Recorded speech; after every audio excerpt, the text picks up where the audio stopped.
नमस्कार प्रिय दर्शकों, एक बार फिर स्वागत है आपका हमारे नए वीडियो में। दर्शकों, आज फिर हम नया वीडियो नई जानकारी लेकर हाजिर हुए हैं। प्रिय दर्शकों, आज की जो कहानी है वो बड़ी मोटिवेशनल है, बड़ी ज्ञानवर्धक है। दर्शकों, आज का जो प्रसंग है, आज की जो कहानी है, एक टिटहरी की कहानी है। टिटहरी की कुछ ज्ञानवर्धक बातें। प्रिय दर्शकों, वीडियो एंड तक जरूर देखें। दर्शकों, इस कहानी के माध्यम से टिटहरी कौन सी बातें बताती है, वो सारी बातें हम आपको इस वीडियो के माध्यम से बताएंगे। दर्शकों, वीडियो बड़ा मोटिवेशनल है, बड़ा ज्ञानवर्धक है। प्रिय दर्शकों, वीडियो शुरू करने से पहले जो लोग हमसे नए जुड़े हैं वो हमारे चैनल को सब्सक्राइब कर ले, ताकि हमारा आने वाला हर वीडियो पहले आप लोगों तक पहुंच सके और उसका आप फ़ायदा उठा सके। ये प्रिय दर्शकों, देखते हैं आज के ये प्यारा सा वीडियो, ये प्यारी सी कहानी। दर्शकों, अगर जीवन में खुश रहना है तो इन बातों को अवश्य सुनिएगा। दर्शकों, हम आपके लिए एक बहुत ही ज्ञानवर्धक प्रसंग लेकर आए हैं। समुद्र तट के एक भाग में एक टिटहरी का जोड़ा निवास करता था। दर्शकों, एक समय ऐसा आया जब टिटहरे के प्रसव का समय निकट आया तो टिटहरी ने अपनी पति टिटहरे से कहा कि हे स्वामी, आप किसी और सुरक्षित जगह की खोज करिए। दर्शकों, टिटहरे ने कहा, हाँ, सभी स्थान सुरक्षित है, इसलिए तू चिंता बिल्कुल भी मत कर। टिटहरी ने कहा कि हे स्वामी, जब समुद्र में जब ज्वार भाटा आता है तो उस ज्वार भाटा से उठने वाली लहरें हाथ वाले हाथियों को भी खींच ले जाती है, इसीलिए हमें दूसरा सुरक्षित स्थान ढूंढना अति आवश्यक है। टिटहरा ने कहा कि समुद्र की इतनी हैसियत नहीं है कि वह मेरी संतान को कोई हानि पहुंचा सके। समुद्र मेरे से डरता है, इसलिए तू बिना किसी चिंता, बिना किसी बहके अंडे इसी स्थान पर दे दे। दर्शकों, टिटहरा की ये बातें समुद्र ने सुन लिया। दर्शकों, समुद्र ने सोचा कि ये टिटहरा बड़ा ही अभिमानी है, घमंडी है, इसलिए ये आकाश की तरफ अपनी टांगे करके सोता है। को लगता है कि आकाश को गिरने से यह रोक लेगा। का अभिमान तो नष्ट होना ही चाहिए। यह सोचकर समुद्र ने ज्वार आने पर टिटहरे के अंडों को लहरों के साथ बहा दिया। दर्शकों, टिटहरी ने जब अपने अंडों को समुद्र में बहते हुए देखा तो वह रोने लगी और टिटहरा से कहने लगी कि अरे मूर्ख, ने ये पहले ही कहा था कि समुद्र की लहरें तेरे अंडों को बहा ले जाएंगी, लेकिन तूने घमंडवश मेरी बातों पर ध्यान नहीं दिया। दर्शकों, अपने परिजनों की बातों पर जो अमल नहीं करता उसकी दुर्गति जरूर होती है। इसके अलावा बुद्धिमानों में भी वही बुद्धिमान सफल होते हैं तो बिना आई विपत्ति का पहले से ही उपाय सोच लेते हैं। उनकी बुद्धि तुरंत ही अपनी रक्षा का उपाय सोच लेती है। तो होगा देखा जाएगा, ऐसा कहने वाले लोग जल्दी ही नष्ट हो जाते हैं। टिटहरी की ये बातें सुनकर टिटहरा ने कहा, औरों की तरह मूर्ख और निष्कर्म नहीं हूँ, मेरी बुद्धि का बल देखती जा। मैं अपनी चोंच से जल भरकर समुद्र को सुखा दूंगा। समुद्र के साथ तेरा बैर अच्छा नहीं होगा।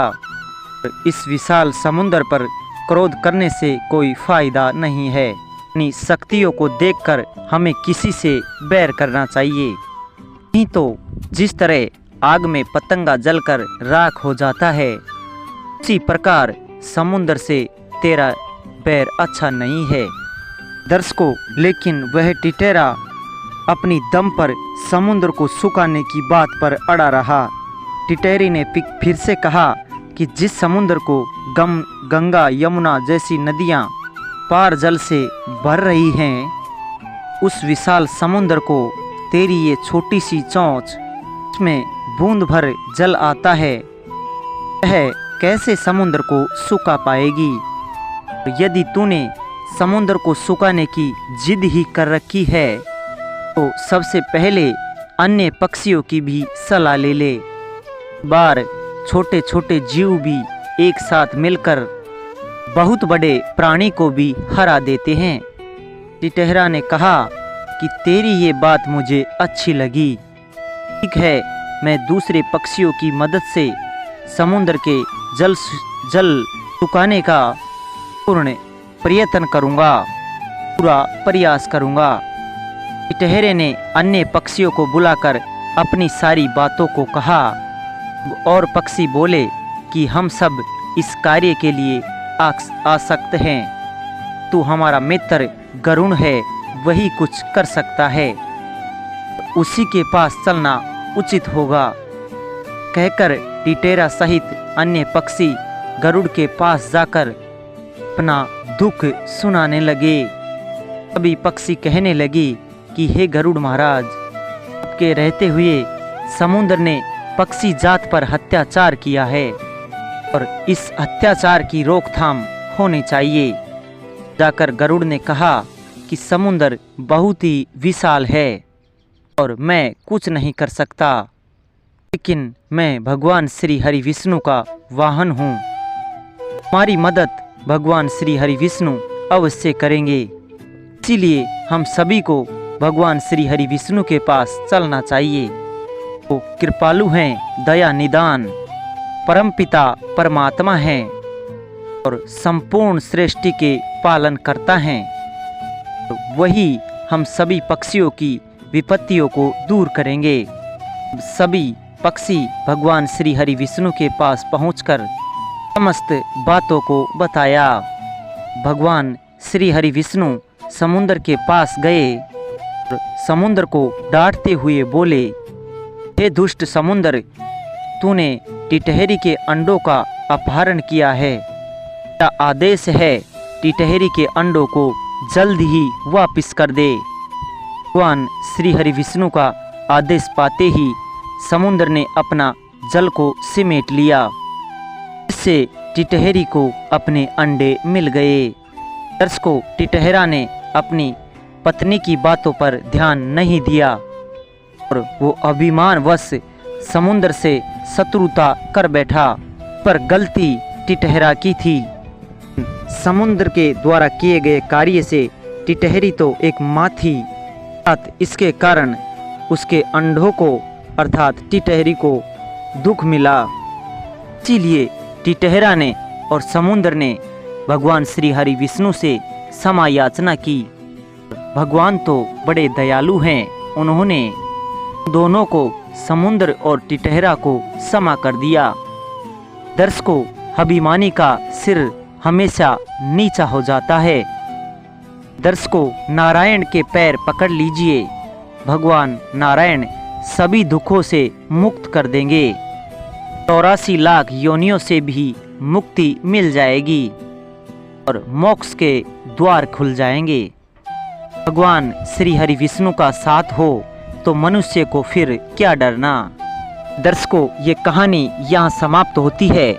हम उम्मीद करते हैं ये कहानी आपको बेहद पसंद आई होगी और इससे आपको कुछ सीख भी मिली होगी।